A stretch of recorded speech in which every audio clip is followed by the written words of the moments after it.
Добрый день, уважаемые коллеги. Рада нашей очередной встрече. Особенно мне приятно осознавать, что с той стороны экрана у меня сидят молодые специалисты, с которыми мы разбирать какие-то трудные вопросы. Единственное, что меня огорчает, что нет обратной связи. Я хочу, чтобы, если у вас возникнут какие-то вопросы или какие-то проблемы в отношении нашей сегодняшней встречи, вы можете эти вопросы отправить к нам на сайт. И тогда мы попробуем как-то организовать обратную связь с вами. Мы заявили сегодня, что мы будем говорить о документах, о правовой базе. Вообще, на чем строится работа учителя-логопеда, учителя-дефектолога в образовательной организации, и как молодому специалисту в чем ориентироваться. И попытаемся сегодня ответить на многие вопросы, где найдем ответы, а ответы мы найдем в таком замечательном документе, как примерное положение об оказании логопедической помощи в организациях, осуществляющих образовательную деятельность. Вот такое длинное, долгое название. Давайте мы пару слов скажем вообще о документах, которые предписывают, как нам правильно работать с детками. Самый главный документ, на который сегодня мы опираемся и который мы должны реализовывать, это Закон об образовании Российской Федерации. Он интересен для нас, дефектологов, тем, что впервые в Законе об образовании есть отдельная статья об обучении детей с ограниченными возможностями здоровья и инвалидов. 79-я статья. Вот там буквально по пунктам расписаны все наши действия, на основании чего мы строим нашу образовательную деятельность с детками с ОЗ и инвалидностью, что является для нас предписывающими документами, что является для нас обязательной профессиональной деятельностью и что такое...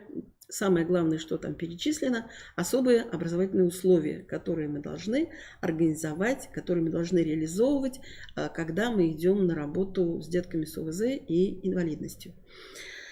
Там прописано, что мы работаем на основе заключения психолога медико-педагогической комиссии.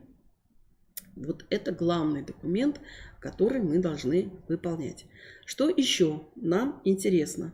Нам еще интересны вот такие документы, как приказ Министерства просвещения Российской Федерации от 31 июля 2020 года, номер 373, об утверждении порядка организации и осуществления образовательной деятельности по основным образовательным программам дошкольного образования. Вот этот документ вы должны обязательно сами прочитать, переработать его. Там расписано все буквально пошагово, что мы должны делать, когда мы идем к детям дошкольного возраста. И еще один подобный документ, но этот документ уже касается школы, и называется он так. Порядок организации и осуществления образовательной деятельности по основным общеобразовательным программам начального общего, основного общего и среднего общего образования. Это документ, тоже приказ Министерства просвещения Российской Федерации от 28 августа 2020 года, номер 442. Что должен знать еще учитель-логопед и учитель-дефектолог, когда он приступает к своей непосредственно профессиональной деятельности? Он должен знать такой документ, как вот то, что я держу в руках, положение о логопедической помощи в образовательной организации. Но это уже не так длинно, так покороче немножко сказала. Самое интересное, что все положения у нас строятся на основе требований в ГОС начального основного образования детей с ограниченными возможностями здоровья. Там впервые, опять-таки, дан перечень тех категорий детей, которые имеют статус ребенок с ограниченными возможностями здоровья. Их всего 8, этих категорий детей. Внутри каждой категории есть еще уровни.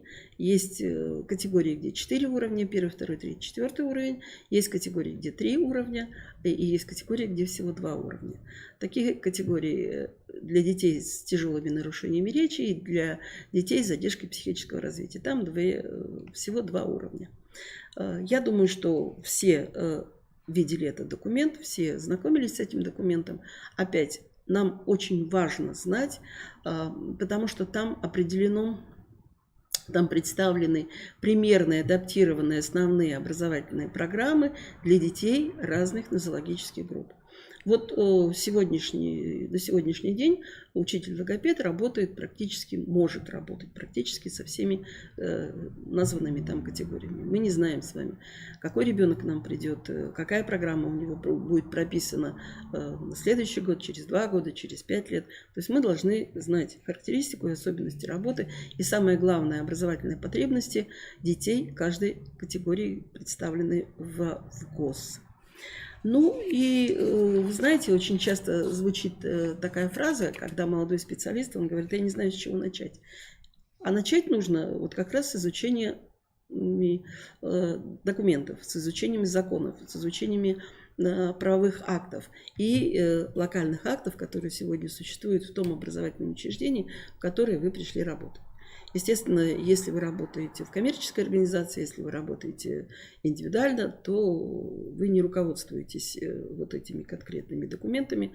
Но каким документом вы будете руководствоваться, даже если вы работаете и в коммерческой организации, даже если вы работаете индивидуально, то вы обязательно выполняете закон, который называется «Санитарные правила, нормы и правила».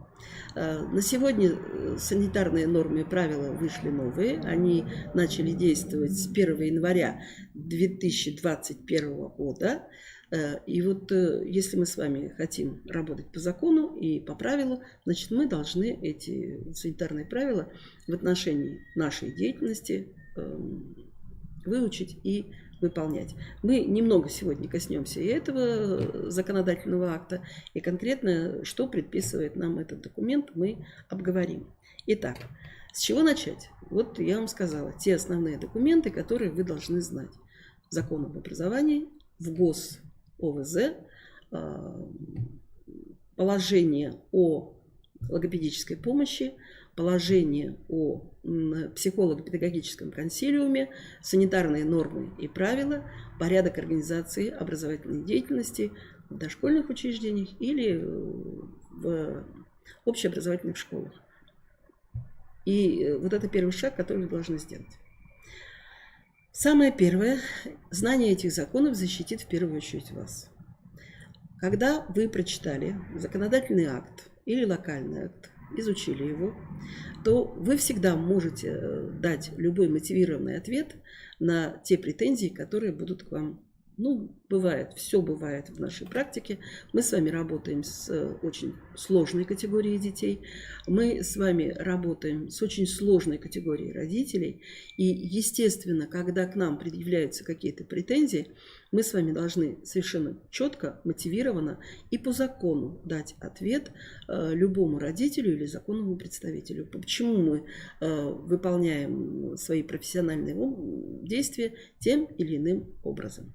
Итак, это первый шаг. Второй шаг. Вот у нас во всех документах там прописано, что мы делать должны и чего мы делать не должны. В каком направлении идти. Итак, направления нашей деятельности, они как раз обозначены в положении под пунктом задачи организации по оказанию логопедической помощи. Это и есть вот те задачи, которые там прописаны, они, по сути дела, являются направлением нашей работы. Это первое направление деятельности учителя-логопеда и учителя-дефектолога – это организация и проведение логопедической диагностики с целью своевременного выявления и последующей коррекции речевых нарушений обучающихся.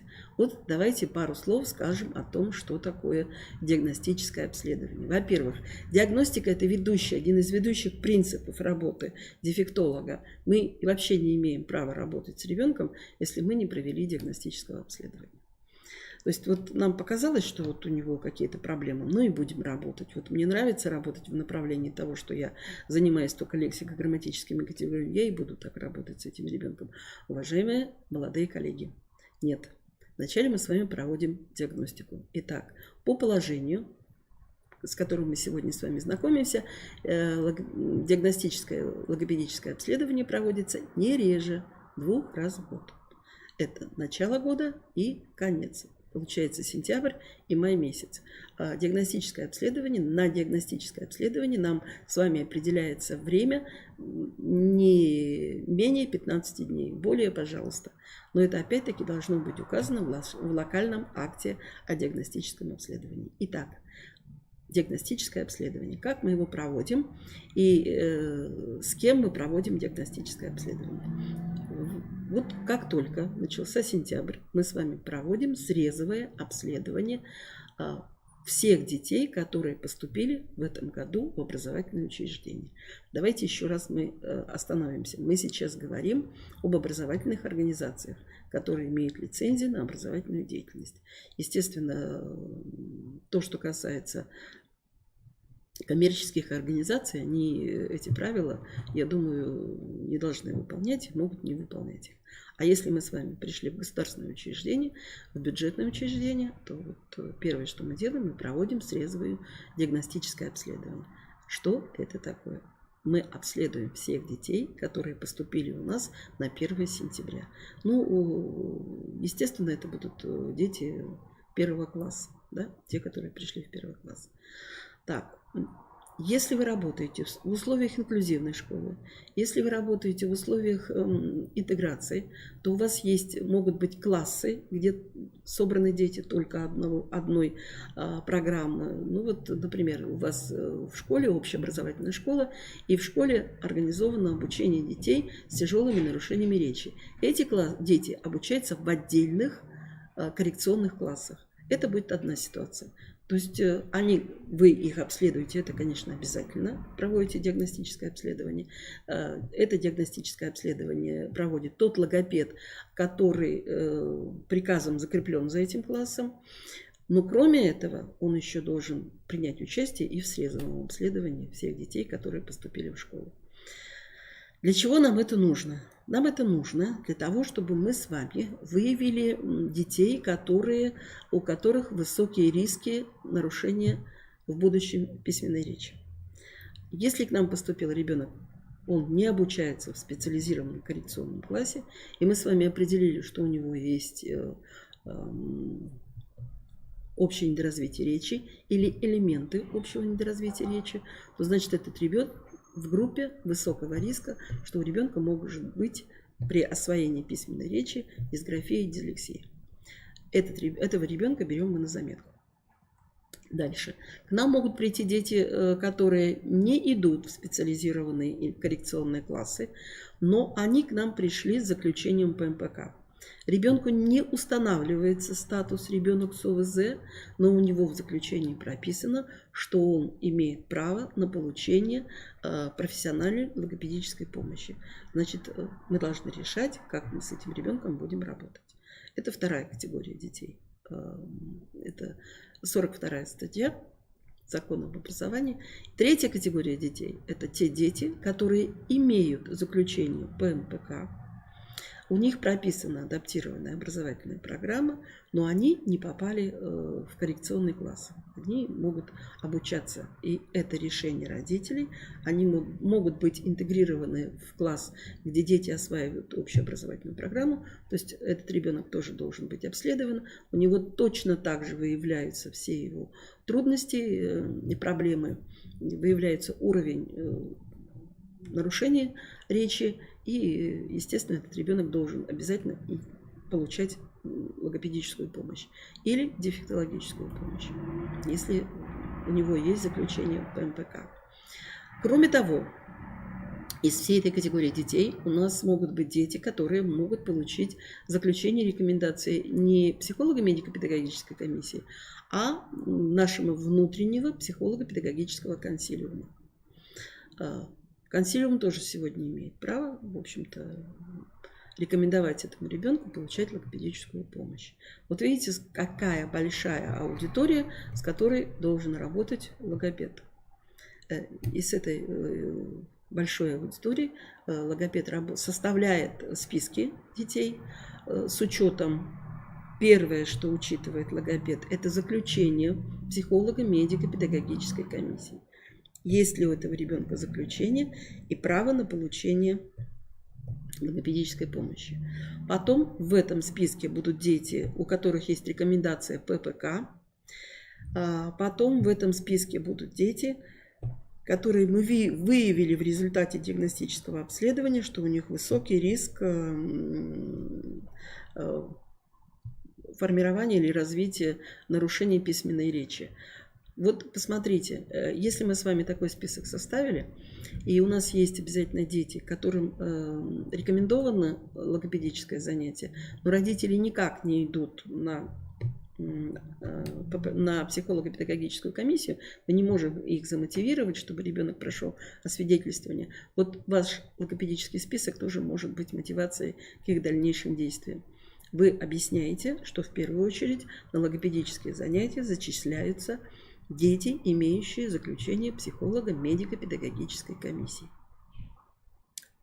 А если у нас с вами количество детей на логопункте должно быть не более 25, то на сегодняшний день, наверное, в первую очередь как раз и попадут дети, родители которых очень ответственно относятся к своим детям и хотели бы получать логопедическую помощь в данном образовательном учреждении. Итак, давайте дальше. Логопедическое обследование может проходить, мы уже сказали, срезово в начале года и в мае в конце года, когда мы выявляем те нарушения, которые у ребенка есть, и когда нам надо определить динамику, собственно говоря, к которой мы шли. Результат. Мы должны знать результативность работы логопеда. Вот как уж дальше будет организовано это обучение, вы будете решать внутренними локальными актами вашего руководителя. Итак, по списку вы составляете, потому что вы составляете первую группу.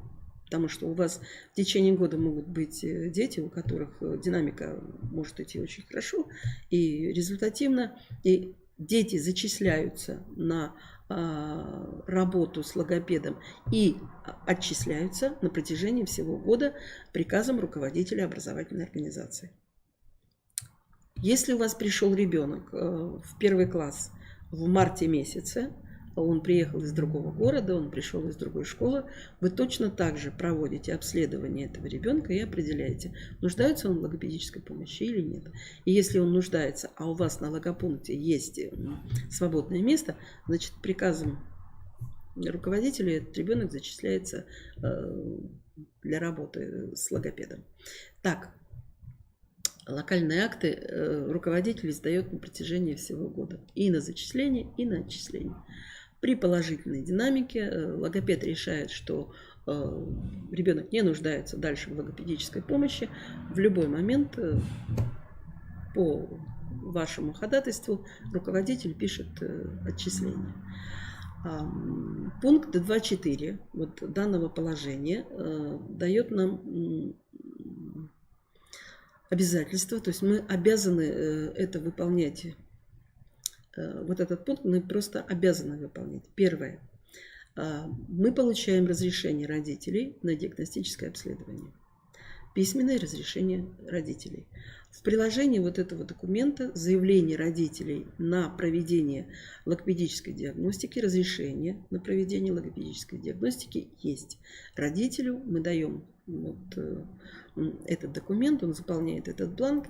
И второй бланк, который заполняет родитель, если мы посмотрели ребенка и выявили у него или уже имеющиеся нарушения речи, или ребенок имеет высокие риски к тому, что у него будет нарушение письменной речи, родитель пишет заявление на организацию логопедической помощи. Опять-таки, документ, шаблон этого документа прикладывается к данному положению. То есть они разработаны, и мы с вами прежде чем начать работу с ребенком, оказывать ему квалифицированную логопедическую помощь, мы обращаемся к родителю вот за двумя этими документами. Первое – это заявление на проведение логопедической диагностики, второе – заявление на проведение логопедической работы с ребенком. Там указываются определенные статистические данные, указываются статистические данные родителя, и мы с вами работаем вот с этим документом. Итак, то, что касается первого направления – диагностическое обследование. Диагностическое обследование срезовое, диагностическое обследование по итогам работы, диагностическое обследование всех вновь прибывших детей. И еще у нас есть с вами один вид диагностического обследования по запросу специалистов, по запросу других педагогов, воспитателей, учителей, предметников. Если учитель считает, что у ребенка есть проблемы с развитием речи, что у него есть определенная патология речи, он вправе написать запрос на имя логопеда, учителя логопеда или учителя дефектолога, пишет характеристику на этого ребенка с запросом, то есть он указывает практически все особенности и освоения программы, и особенности поведения, особенности общения ребенка, особенности коммуникации его, вот в этой характеристике. Опять-таки, шаблон характеристики, образец характеристики прикладывается к положению о логопедической помощи. Он здесь есть, там очень подробная характеристика, причем там характеристика для детей начальной школы, характеристика для детей подростков и более старшего возраста. Прошу прощения. Все приложено в этом примерном положении. Итак, прописывается характеристика на ребенка, делается запрос логопеду, учителю логопеду на диагностику и проводится внеплановая диагностика учащегося, конкретно того, о ком просит учитель или классный руководитель. Логопед проводит диагностику, опять-таки, не забываем про пункт 2.4. Родитель должен написать заявление, разрешение на диагностическое обследование. И если ребенок нуждается в логопедической помощи, он пишет заявление на проведение логопедической помощи, на включение в список. Руководитель учреждения пишет приказ на включение этого ребенка в список детей, которые получают логопедическую помощь. И ребенку оказывается логопедическая помощь. Но здесь вот мы с вами, как коррекционщики, должны помнить, что мы-то одни очень редко можем что-то сделать с ребенком. Помочь этому ребенку у нас в одиночку ничего никогда не получится.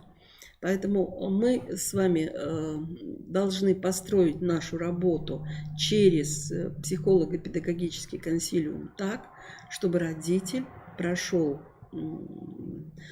вместе со своим ребенком, не родитель, а ребенок прошел свидетельствование на психолого-медико-педагогической комиссии, получил бы заключение и получил бы статус ребенок с УВЗ.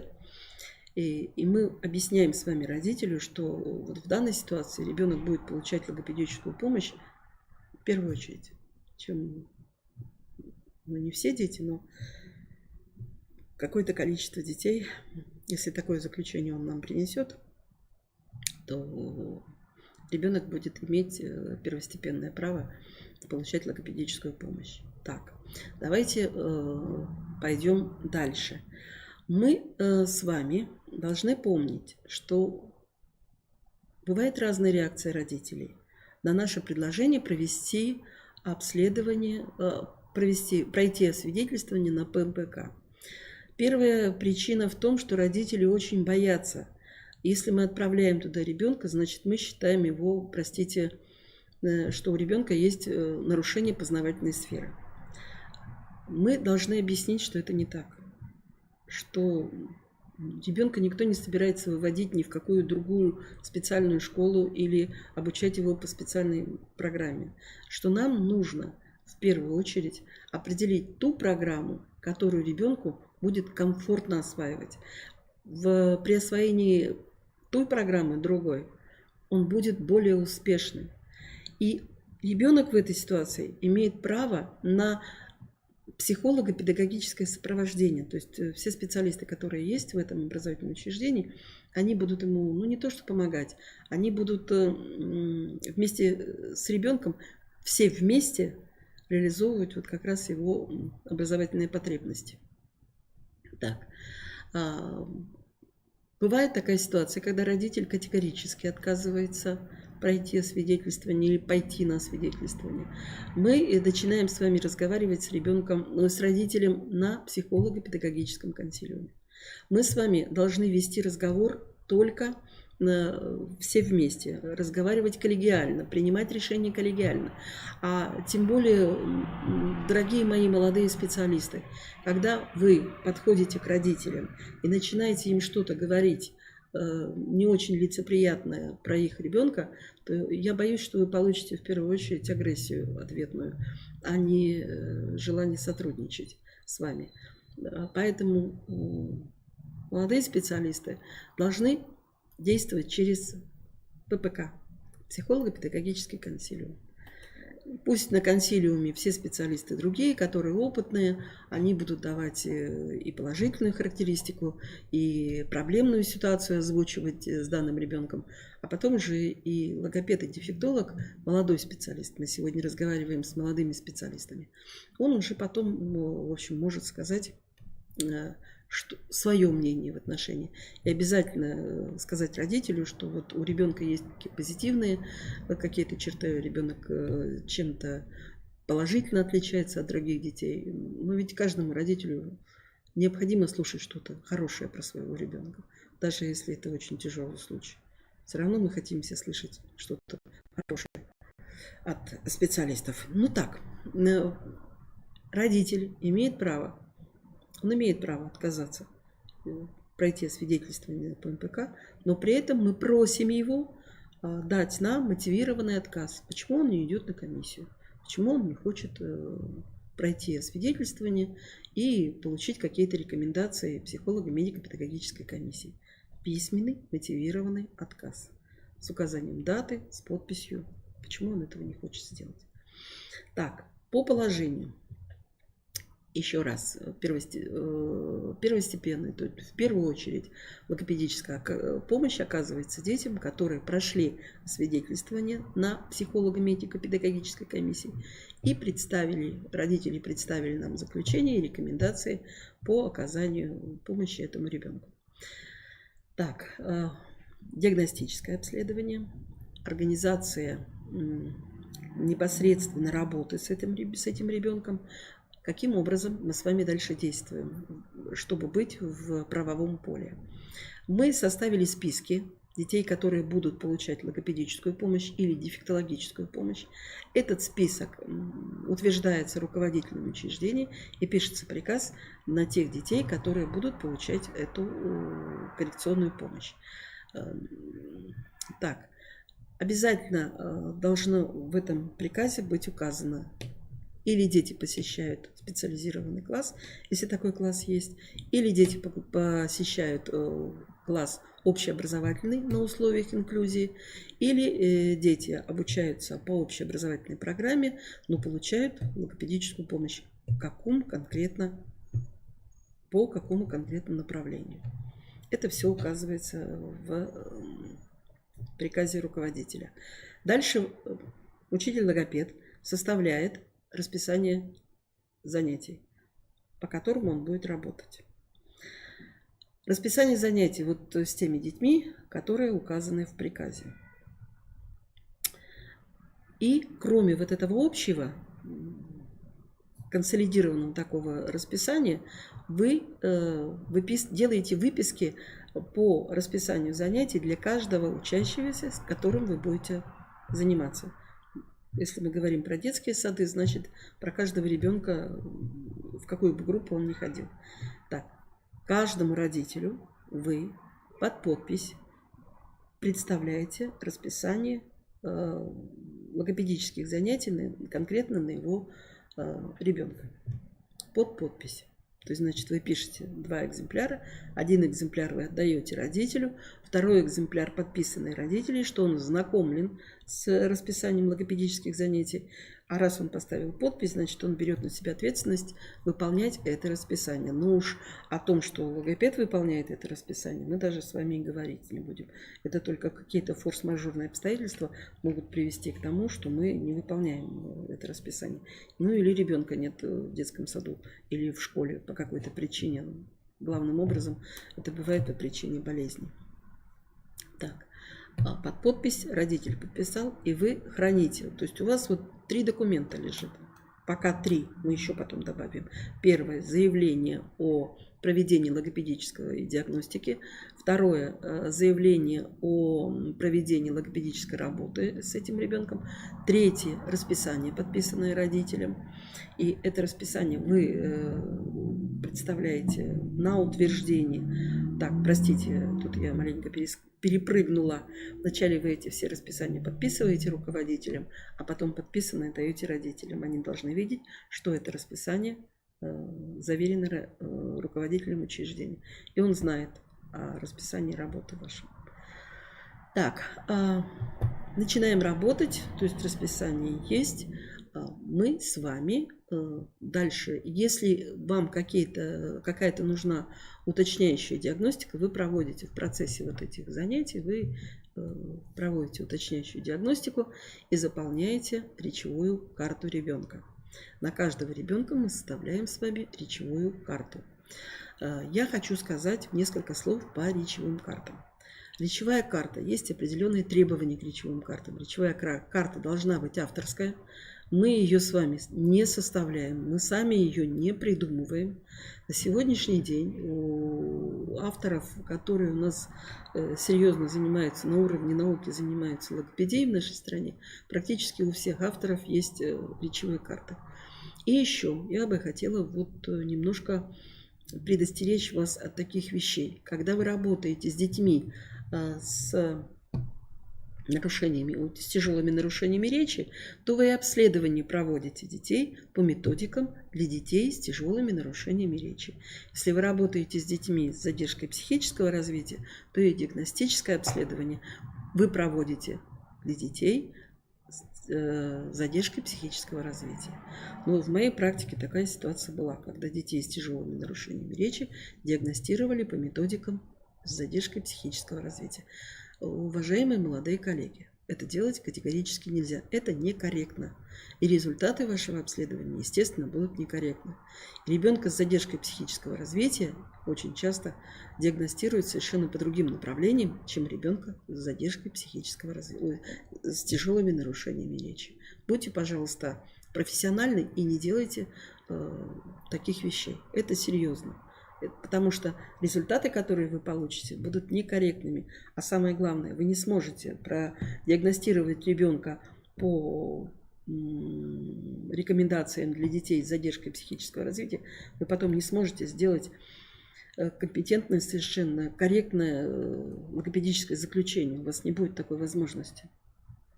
Вы не сможете этого сделать. Поэтому будьте внимательны. Так, мы продиагностировали. Как только мы закончили диагностику, мы с вами выявили тот список, с кем, те группы. Если у нас есть возможность объединить детей в подгруппы, то мы их объединяем в подгруппы. То есть, если мы работаем на условиях логопункта, там дети работают или в подгрупповых занятиях, на которых не больше 6-8 человек, или индивидуальные, работают на индивидуальных занятиях.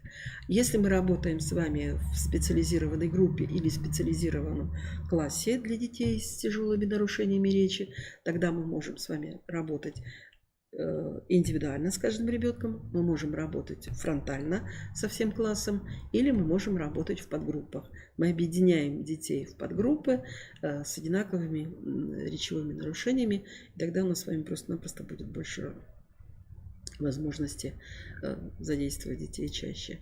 Теперь мы должны с вами помнить о том, что мы работаем по плану. Наша работа плановая.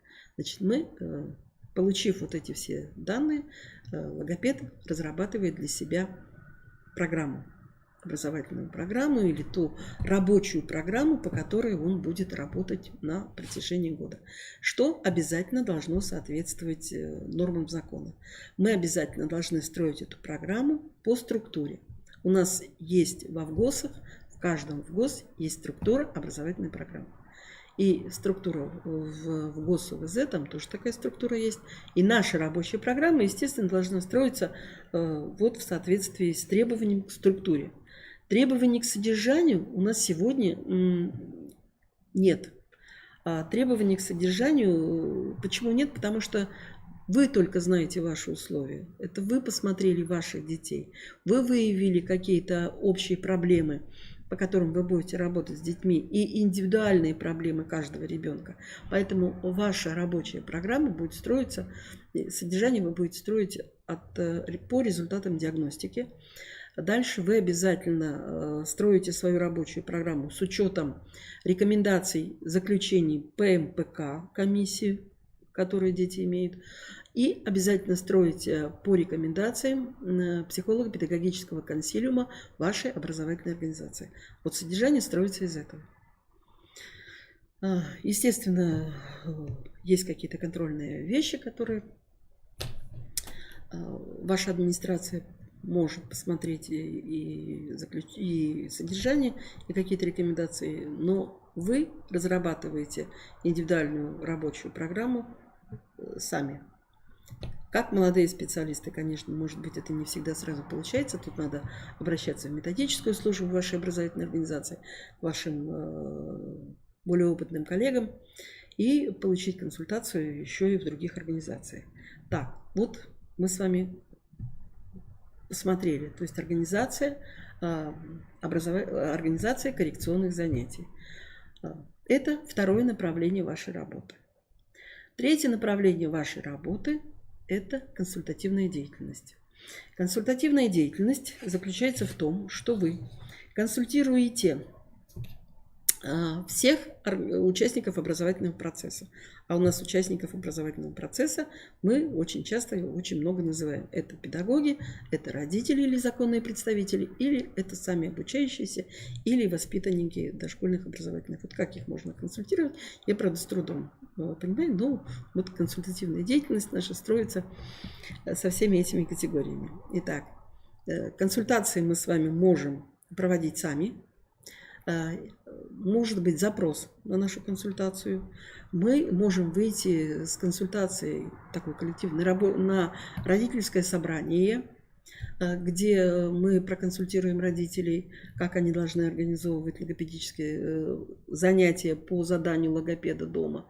Мы с вами можем проконсультировать родителей на собрании о нормативном развитии речи у детей в зависимости от возраста. Мы можем консультировать по поводу того, как провести профилактическую работу с ребенком 6-7 лет, чтобы он не испытывал трудности в освоении письменной речи. То есть вопросов очень много, на какие мы можем дать консультации. Так, консультирование мы с вами можем проводить не только с обучающимися или с воспитанниками того образовательного учреждения, в котором работаем. Мы с вами можем консультировать и родителей детей младенческого возраста или детей раннего возраста, только для этой категории детей, то есть для родителей младенцев и для родителей детей раннего возраста мы проводим консультацию без детей. Мы проводим консультацию по организации предметно-развивающей среды, по организации игровой деятельности, по организации ситуаций, какие направлены на то, чтобы активизировать у ребенка речь. То есть мы консультируем через родителей, мы, собственно говоря, занимаемся профилактикой нарушений речи у ребенка. Так, и последнее направление работы, вот это то, что я сказала, профилактика нарушений речи. У нас есть устная речь, у нас с вами письменная речь. С детьми раннего возраста, младшего дошкольного возраста мы будем заниматься профилактикой нарушений устной речи, да? Нарушение звукопроизношения, нарушений фонематического слуха, фонематической памяти, фонематического восприятия и так далее и тому подобное. Ну и если мы говорим о детях старшего дошкольного возраста, то это профилактика нарушений письменной речи. Вот те направления работы, по которым строится деятельность учителя-логопеда, собственно говоря, и учителя-дефектолога. Чем мы, собственно говоря, должны с вами заниматься. Так, что мы можем делать? Я хочу сказать, что нужно очень серьезно дифференцировать работу логопеда в специальной речевой группе, в специальном речевом классе и работу логопеда на логопункте. Мы сегодня логопункт вообще затрагивать не будем. Это тоже огромная очень работа, это очень большая информация. Единственное, я хочу сказать, что положение логопункта, оно не менялось, оно остается, его никто не отменял. И если вы работаете в условиях логопункта, значит, вы выполняете вот то самое положение. И такое же точно положение у вас должно быть внутреннее. На основе примерного положения нужно формировать ваше внутреннее положение вашей образовательной организации и работать по тому положению.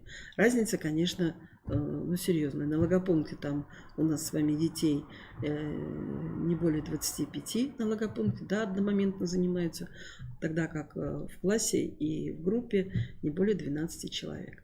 Но мы понимаем прекрасно, что если это специализированная группа или специализированный класс, то там дети наиболее тяжелые, с наиболее тяжелыми нарушениями речи. Так, и мы с вами должны помнить, что мы работаем с 3 категориями детей. Ну, собственно говоря, 3 категории детей. Первая категория детей – это дети, которые прошли освидетельствование на ПМПК, получили заключение, рекомендации ПМПК. Эти дети должны осваивать адаптированную основную образовательную программу, и им оказывается логопедическая помощь в соответствии с их ведущими образовательными потребностями. Ну, у нас таких групп 8, да? Соответственно, и потребности у каждой группы будут отдельные. Вторая категория детей – это дети, имеющие заключение психолого-педагогического консилиума или психолого-медико-педагогической комиссии на оказание им логопедической помощи. Эти дети могут быть интегрированы как в общеобразовательные группы, в общеобразовательные классы. Они могут испытывать определенные трудности в освоении образовательной программы, и им предписывается логопедическая помощь. Но они не осваивают АОП. Они могут осваивать общеобразовательную программу. И третья категория детей, с которыми мы работаем. Вот в процессе срезовой диагностики мы с вами определили, что сколько-то человек у нас нуждается в логопедической помощи. Но они не прошли освидетельствование, у них нет заключения ППК. Но вы знаете, что им логопедическая помощь нужна. Если вдруг у вас на логопункте остались места, то вы можете этих детей туда принять. И они будут получать вашу логопедическую помощь. Но, конечно, нужно каким-то образом способствовать тому, чтобы замотивировать родителей, чтобы они прошли освидетельствование на ПМПК и получили заключение комиссии. Так, вот то, что мы с вами говорили по направлениям, и то, что мы с вами сказали по действиям, которые осуществляет учитель-логопед в процессе своей деятельности. Что еще необходимо сказать?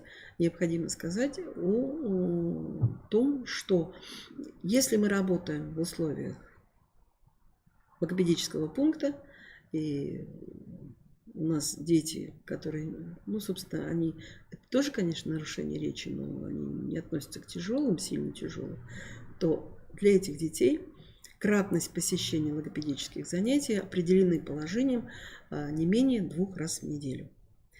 Точно так же дети в дошкольных образовательных учреждениях должны логопедическую помощь получать также не менее индивидуальную и подгрупповую, не менее 2 раз в неделю. Дети, которые третьей группы, вот мы сказали, у них нет заключения ППК и нет заключения по МПК, но вы в процессе диагностики определили, что им нужна, что это дети имеют высокий риск речевых нарушений. Этих детей вы будете брать по своему усмотрению с учетом выраженности речевой патологии. Это по вашему решению. Эти дети будут... Кратность посещения занятий будет зависеть от вашего решения. Что в образовательном учреждении дошкольном, что в школе. А вот дети, которые обучаются в средней школе в условиях речевого класса, там количество индивидуальных и подгрупповых занятий для этих детей должно быть не менее 3. Не менее 3. Вот так часто должны эти дети заниматься. Ну, представьте, когда вы пишете расписание и знакомитесь с родителями, он должен видеть, что, собственно говоря, 3 логопедических, не менее 3. Но если вот может быть такая тяжелая патология, что на 4, наверное, тут тоже надо решать по приказу. Но положение нам приписывает дошкольному образовательном учреждении логопед берет ребенка на индивидуальное занятие не менее 2 раз, а в школе не менее 3 раз. Но мы говорим о детях с тяжелыми нарушениями речи. Вот об этих. Эти дети не менее 3 раз занимаются у логопеда. Так. Ну и тут, наверное, надо сказать пару слов о рабочем времени логопеда. Тарифицируется логопед на 20 часов в неделю. И должна уточнить, это время, которое логопед работает только с детьми. Вот то расписание, о котором я вам сказала, оно, собственно говоря, должно составлять 4 часа рабочего времени ежедневно с детьми. Вся остальная работа, она тоже входит в вашу основную образовательную педагогическую деятельность. Это и работа с родителями, это и методическая работа, это работа с документацией. Но она вот в эти 4 часа основных тарифицированных она не входит. Вы можете уточнить это в документах. Я вам сейчас скажу этот документ. Так. Сейчас, одну минуту. Могу сразу найти. В общем, я его найду сразу и вам скажу. Работа о том, как строится рабочее время. У нас бывают такие ситуации, когда логопеды говорят, нам нужно время, которое бы входило в эти 20 часов для работы с документами. Уважаемые молодые коллеги, нет, не так. 4 часа непосредственно работы с детьми. Это точно так же, как и у учителей. Вот у них есть ставка 18 часов, они 18 часов работают с детьми. Все остальное время это тоже ваша педагогическая деятельность, но она не входит в тарификацию. Так, рабочее ваше время, ваше расписание работы, оно также отражается в локальных актах образовательной организации, и приказы эти подписываются вашим руководителем и, естественно, контролируется администрацией. Выполнение этого времени контролируется администрацией. Так, я нашла документ. Итак, приказ министерства с внесенными изменениями. Приказ Министерства образования и науки Российской Федерации от 29 июня 2016 года, номер 755. Откройте, пожалуйста, этот приказ и посмотрите. Еще раз могу повторить. Итак, изменения внесены приказом Министерства образования и науки Российской Федерации от 29 июня 2016 года, номер 755, где и прописано, что педагогическая работа с обучающимися из расчета 20 часов в неделю. Это только работа с детьми, только работа коррекционная, когда у вас в кабинете находится ребенок. Так, ну и о чем еще хотелось бы сказать относительно положения. Положение учитывает все санитарные нормы и правила. Наше образование должно быть безопасным для здоровья ребенка. Поэтому нужно очень четко выполнять требования Санпина.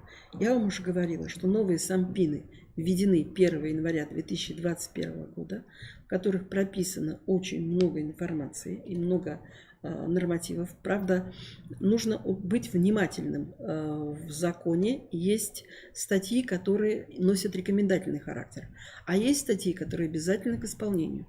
Вот чтобы не попасть в просак, нужно внимательно читать статью, какого она направления, или рекомендательный характер, или эта статья обязательно к исполнению.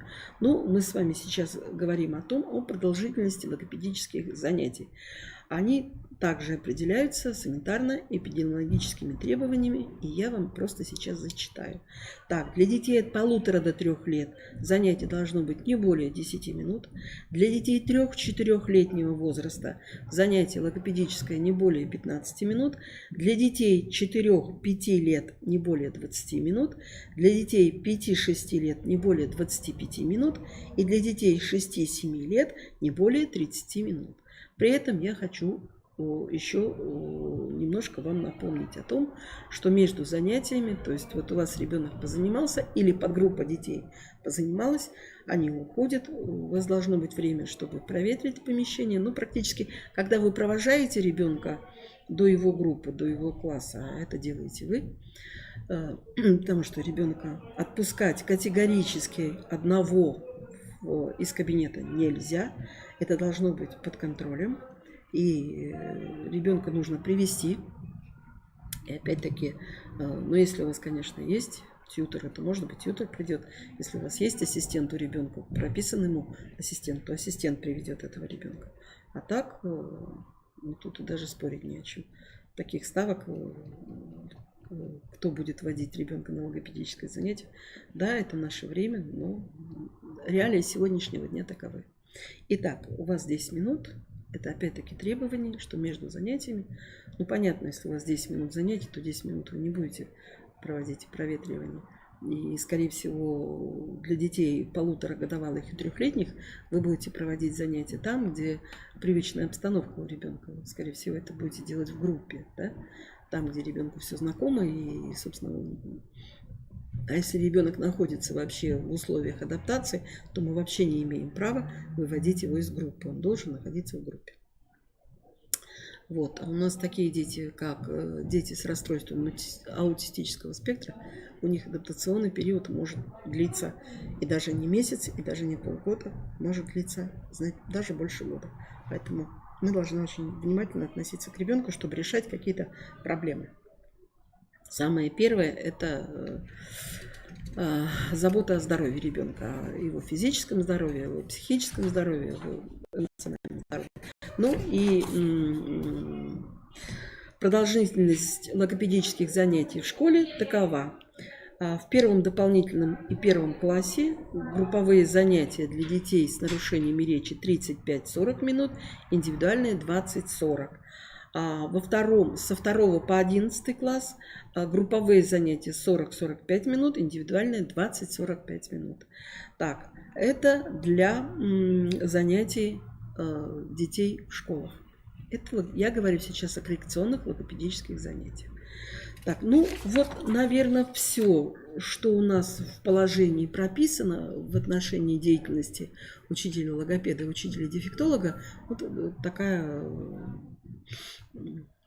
большая информация. И я хочу зачитать, это тоже это приложение вот к этому примерному положению, какая документация должна быть у учителя логопеда. Программа или планы логопедической работы. Годовой план учителя, он должен быть, немножко вернусь, он должен быть утвержден вашим руководителем. Годовой план учителя логопеда, учителей логопедов. Так, расписание занятий учителя логопеда, мы об этом говорили. Индивидуальная карта речевого развития обучающегося, получающего логопедическую помощь. Уважаемые молодые коллеги, я хочу сказать, что индивидуальная карта ребенка хранится в учреждении на протяжении 5 лет после окончания уровня этим ребенком. Что это такое? Вот если у вас ребенок 4 класс закончил, переходит в 5 класс, и у него была речевая карта, индивидуальная речевая карта, и вы все сделали, и, собственно говоря, решили все логопедические проблемы, и больше этого ребенка не берете, вы его отчислили из группы, то вот 5 лет речевая карта на этого ребенка должна храниться. Вообще речевая карта, я хочу сказать, это финансовый документ. Поэтому надо быть очень внимательной к заполнению этой карты и к наличию, потому что она была. Так, тут надо много еще чего можно говорить о речевой карте. Мы сегодня говорим о документах. Так, журнал учета посещаемости логопедических занятий. Там вы указываете, как ребенок посещает ваши занятия. А если он не пришел, то вы указываете причину, по которой ребенок не пришел на логопедическое занятие. И отчетная документация по результатам логопедической работы. Вот тот объем обязательных документов. Я знаю, что локальными актами вводят еще журнал обследования всех детей. Вот мы говорили о срезовой диагностике, да? То есть всех, кого логопед обследовал, с каким результатом. То есть вот такой журнал. Это рекомендательный характер. В положении этого журнала нет. Если ваш руководитель, ваша администрация считает, что такой журнал необходимо иметь, значит, его необходимо иметь. Но он вводится локальным актом. Так, что мы еще имеем? Вот я вам говорила, примерный образец, согласие родителей, вот он тоже в положении есть. Там написано все, что должен написать родитель. Примерный образец заявления на организацию логопедической помощи. Примерный образец логопедической характеристики, которую пишет учитель, который делает запрос логопеду на организацию свидетельствования и организацию логопедической помощи. Вот она вот такая огромная. Здесь она в положении несколько листов. И рекомендации по оснащению помещений для логопедических занятий. Уважаемые коллеги, молодые коллеги, надо всегда жить здесь и сейчас. Я прекрасно понимаю, что сегодня какого только оборудования нет, да, и было бы замечательно, если бы у нас стоял в каждом логопедическом кабинете компьютер, а там бы была программа Delphi 142, которая стоит сотни, просто тысяч. Программа великолепная. Я с этой программой работала. Я знаю, с каким удовольствием дети работают на этой программе. У нас сегодня логопедических программ компьютерных очень много. У нас есть и диагностические альбомы компьютерные, которые детям очень нравится выполнять задания. Есть много разных образовательных программ, коррекционных программ. Давайте будем жить здесь и сейчас.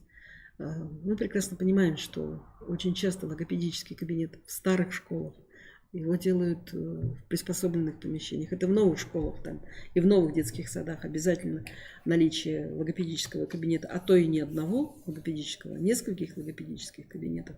И повезло тем, кто работает в новых школах, и у них это есть. Да, в положении есть перечень оборудования логопедического кабинета. Давайте будем исходить из возможностей образовательного учреждения на сегодняшний день. Есть грантовые разные награды, по которым можно оборудовать. Эту информацию вы можете получить у ваших руководителей. И оборудовать и логопедические кабинеты, и кабинеты дефектологов с учетом грантов, по грантам. И у вас будет прекрасное оборудование, и классы Монтессори, и все что угодно. Но это надо грант выиграть, получить этот грант. У вас такая возможность есть. Но нужно начать какую-то работу вначале. Ждать, молодые мои коллеги, ждать о том, что вы придете куда-то, и там будет супер-пупер кабинет, без вашего участия, и все будет классно и здорово, не приходится сегодня. Вначале вы должны показать, что вы классный специалист, что вы очень хорошо умеете работать, и что дети – это приоритетная ваша задача, и вы готовы работать, тогда, наверное, и кабинет будет у вас в соответствии с положением. Но самое главное в положении про кабинет написано, это зональное расположение всего оборудования. Это зона рабочая, офисная зона, это рабочая, это зона занятий с обязательными выполнениями требований Санпин и подсветка, и где находится зеркало, с какой стороны естественное освещение, и как делается еще и дополнительное освещение, как подобрать мебель для кабинета, с учетом того, что у нас приходят совершенно разные дети, и маленькие, и высокие, и большие, и разные-разные. Как вот эту мебель подобрать, чтобы все было в соответствии с их ростом. Опять-таки, самая главная наша задача – это охрана здоровья детей. Не навредить. Вот это у нас, наверное, тоже должно быть нашим девизом. Ну, наша встреча, я думаю, уже заканчивается. Я прошу просто всех, если у вас есть вопросы, высылайте вопросы на сайт, мы их будем рассматривать и отвечать на следующей встрече. Молодых специалистов мы приглашаем. В этом году мы будем целенаправленно работать с молодыми специалистами. Ну и первое, что мы все-таки еще с вами разберем, это положение о логопункте.